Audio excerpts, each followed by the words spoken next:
Okay, what's up mga dre? Magandang umaga sa inyo lahat at magandang gabi sa ating lahat kung saan tayo naroroon. At tayo ay nagbablog na naman sa ating pang araw-araw na balik natin ang ating pagbablog. Ito ay samahan niyo ako mga dre sa ating pagbabiyahe sa gabing ito at madaling araw. Dahil sa araw ay medyo matraffic na mga dre ang ating tinatahak o dinadaanan.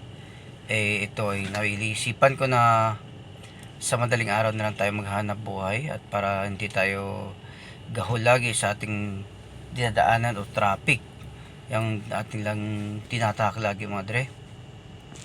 Sa ngayon ay waiting tayo sa ating pasahero sa papunta ng airport.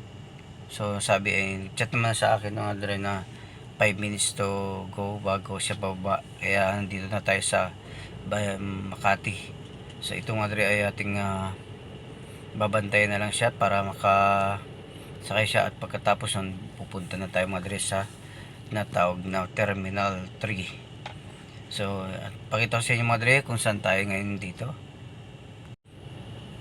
So ayan mga dre, ay nandito tayo sa Makati. Ayan, dito ay lugar na to ay Amorsolo. Ayan, so may kwan kasi dyan, no? May KFC. Ayan mga dre, so nakakamiss din yung KFC na natawag dahil laging pagkain natin yan sa ibang bansa habang nagtrabaho tayo doon. So waiting tayo. Ito yung hotel na ating pagpipikapan. Diyan siya mamaya lalabas. Yan. So ito madre ay ating hanap buhay dito at or libangan sa ating pagtatrabaho, kasi ito yung ating nakuha sa Pilipinas na trabaho na binigay sa akin para matuloy natin ang hanap buhay natin sa ibang bansa. Kasi tulad niyan sa ibang bansa na sa atin ay lagi din naman tayo nagdadrive, lagi din pa tayo lagi sa kalsada, ang buhay natin ay umiikot lang sa kalsada, ganyan lagi ang natin. So yung mga dre, nandito na ating pasahero, waiting na tayo, kaya paparating sila. So balik tayo di mga dre, dito na sila.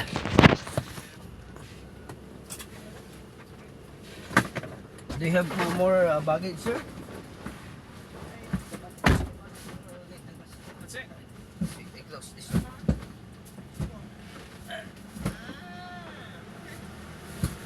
has got a big family. Yeah.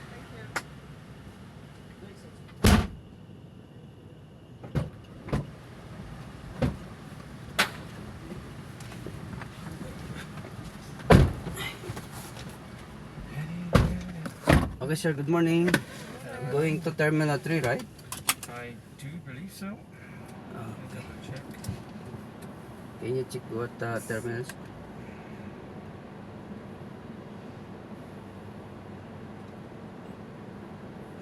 Terminal 3, right? Yeah. Okay.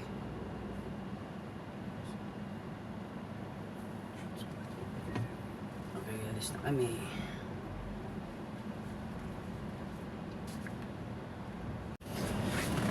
Okay mga dre, dito na tayo sa airport, Terminal 3. Naka-arrive na tayo. So mga yung mga dre, dito marami dating tambay na masasakyan. Ngayon, moving na siya dito. Hindi na gaano kasiksikan yung ating dinadaanan. Matraffic lang dito pag maraming hindi na drop. So ngayon, mag-aabag tayo ng panibago nating booking.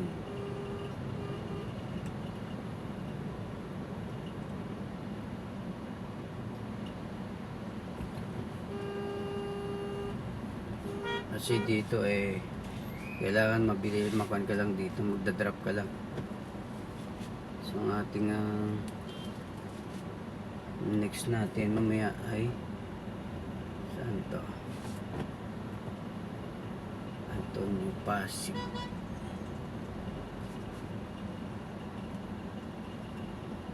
Hanap tayo ng panibagong pasahero.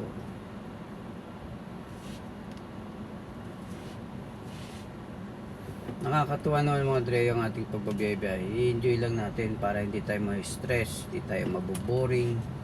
Kasi tulad niyan, pagka wala ka gaano pasahero at wala kang kausap, wala kang kalibangan, maboboring ka talaga dito mga Dre. Yan ang nakaka-stress sa buhay natin, yung wala tayong makakausap sa habang buhabiyahe.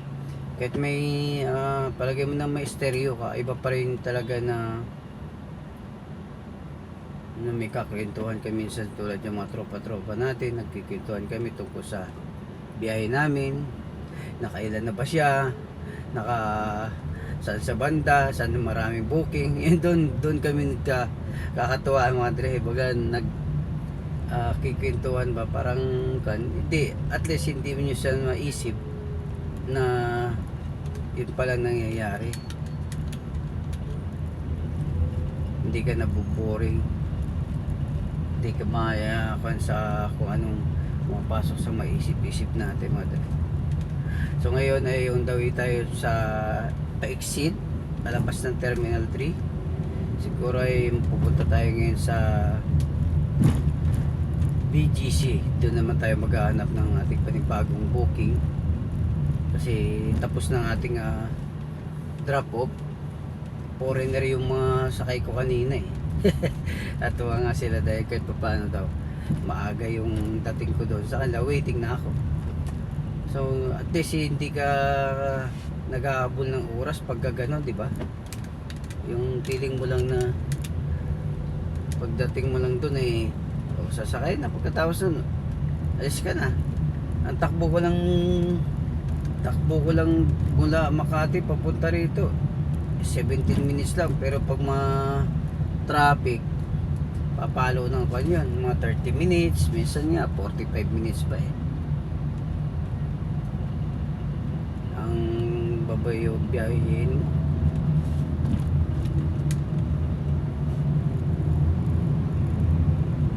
So ngayon anong oras pa lang, alas 4 a.m. Ayun nga mga Dre, wala ganong sasakyan, di ba? Pero pagka araw, dito pa lang pababa mo na dito, yan dito sa area na to, grabe na yung traffic.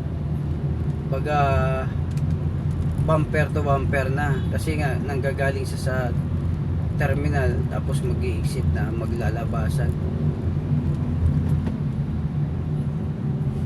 Doon na sila ikot, tapos yung iba naman nag-u-turn din dito, kaya nagsasama-sama yung mga sasakyan.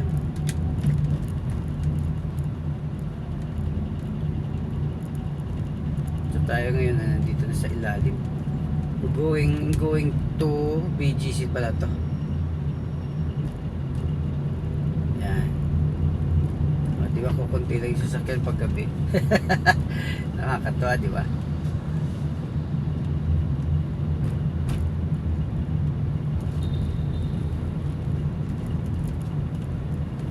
Eh lumabas na tayo dun sa Terminal 3 kasi minsan nga may mga pasahero naman doon, kaya lang papasok ka doon sa may looban. Pag swerte mo kung may makuha ka, kaya pag wala, kaya hindi ako tumatambay doon eh. Umaalis din agad ako doon para makapag-ikot ka pa ng medyo marami-raming iikutan. Alam mo dito sa paglabas mo may pumasok na booking, di balik ka naman ulit sa Terminal 3. Yan lang ka naman dito eh. Kung sino man ang halimbawa, kaya dyan yung mga nasa sa abroad, balak nyo ganito magbabiyahe or tag dito, mag for good na rito sa Pilipinas, pag-isipan nyo na kaagad para yung pera nyo na nakuha ay hindi masasayang. Tulad sa akin, hindi nag-exit ako tapos wala naman akong naisip na bagong trabaho, eh ito yung naisip ko, magbiyahe na lang ng Grab or anong mga apps na gagamitin natin. Mayroon na tayong bagong InDrive. So kumikita ka lang ng pang araw-araw mo, okay na yun. At least wala kang amo, wala kang, hindi ka pressure, hindi ka, yung pagising mo sa umaga ay magkukuha ka na kaagad ng kakan mo. Dito sarili mo ng oras, hawak mo yung oras mo, walang sumisigaw sa'yo, walang naninita sa'yo, hindi ka mapapagalitan. Ikaw mismo ang may amo eh, ikaw may ari, di ba? Yung kinikita mo dyan sa abroad, kinikita mo dito, paras lang din. Kaya lang mga dre, dito naikwento ko lang naman sa inyo, dito naman sipag at tiyaga lang. Pag hindi ka naman magsipag dito, wala kang kikitain. Pero kung matyaga ka dito, masipag ka, maghagilap ka ng mapamasamang biyahe mo, tulad yan sa mga yan, yung mga nakamotor na yan, mga joyride, angkas. So minsan kakalaban nila dyan, ulan, init, kasi wala naman silang kuwan dyan. Nagtsatsaga sila, kumikita sila araw-araw ng 3,000, 2,000, araw-araw yun. Pag kininta mo, pag inipon mo yun, magkano din yun sa isang buwan? Eh sa amin, ito nga, yung 4 wheels ka, tiyagaan mo nga lang para kahit pa paano, kumita ka din. Kasi matraffic nga lang.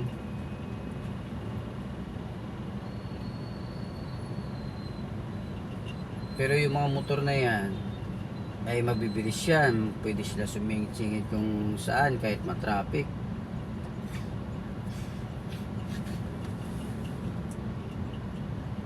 So ito mga dre, ongoing tayo dito sa BGC. At saka dito mga madre, ingat pala kayo dito kung magdadrive na kayo. Kung halimbawa ay dediretso ka, dito ka banda sa bandang gitna. Huwag kang banda, kung halimbawa kanan ka, kumanan ka na kagad, malayo pa lang.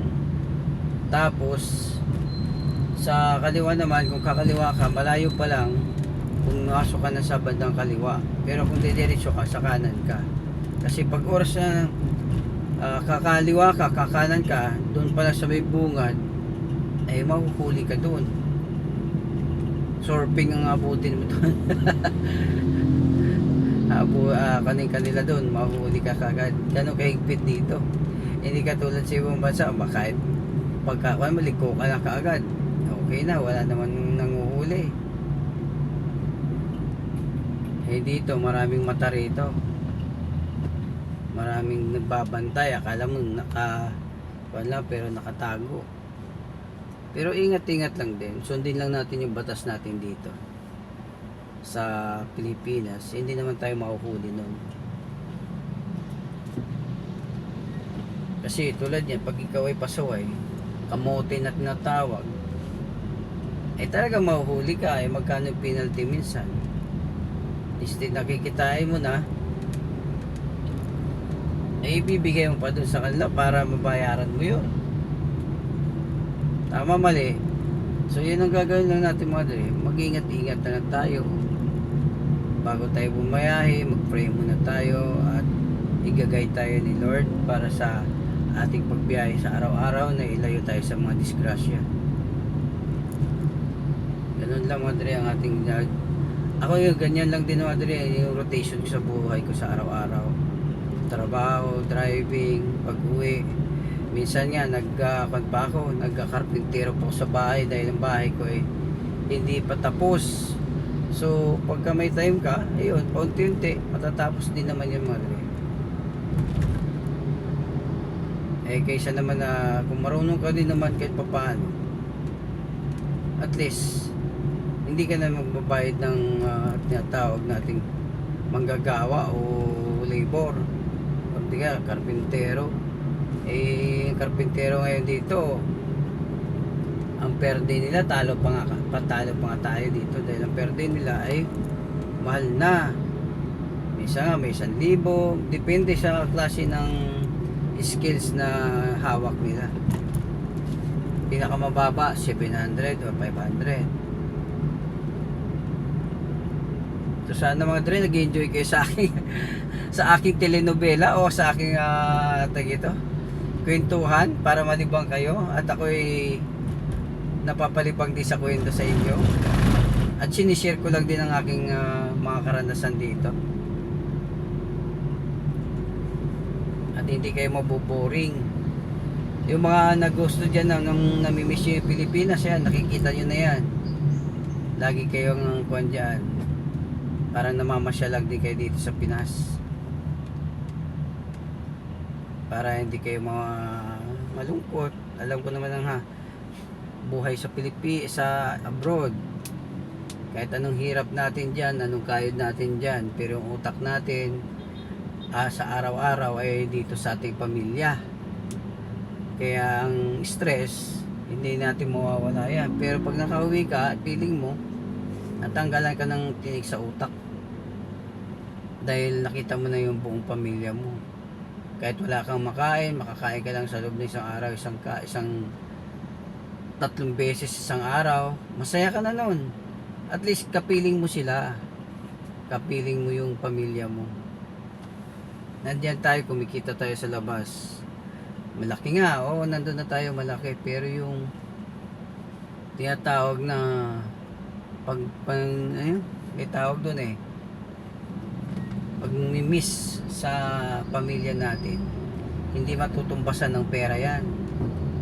Ang pera ay nandyan lang naman yan, paikot-ikot lang sa ating buhay, nagbibigay sa atin ng kaligayahan, nagbibigay sa atin ng pangangailangan sa ating pang-araw-araw pagkain.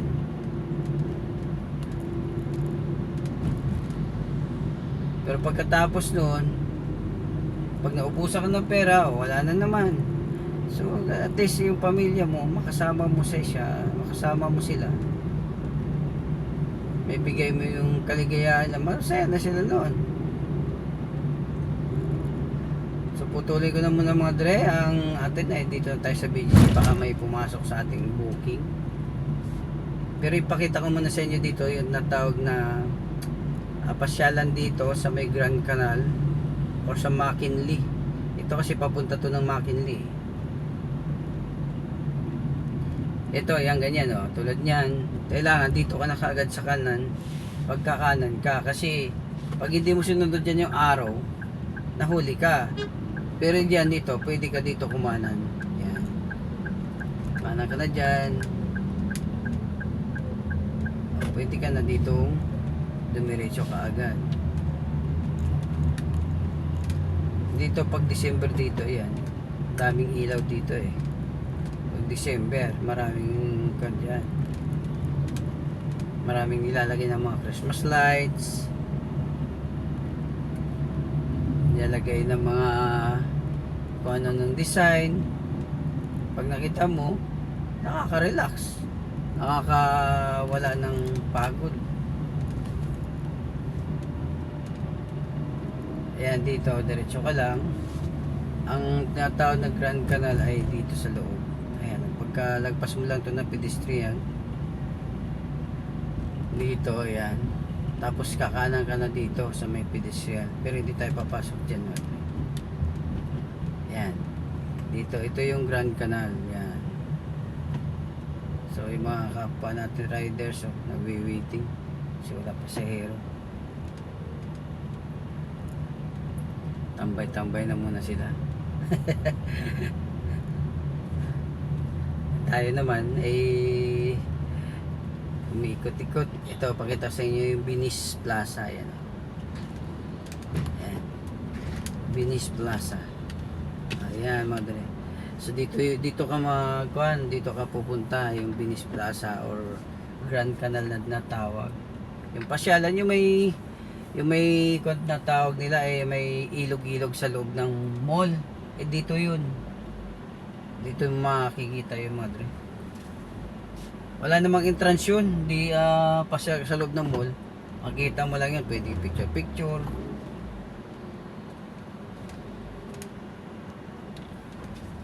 So tapusin na natin ito madre para susunod naman ang ating pag-vlog iba ng lugar ang ating pupuntahan. So don't forget to subscribe this channel para lagi ko update sa aking pag-upload. at lagi ko rin kayo ipapasyal dito sa aking pinupuntahan. Bye-bye!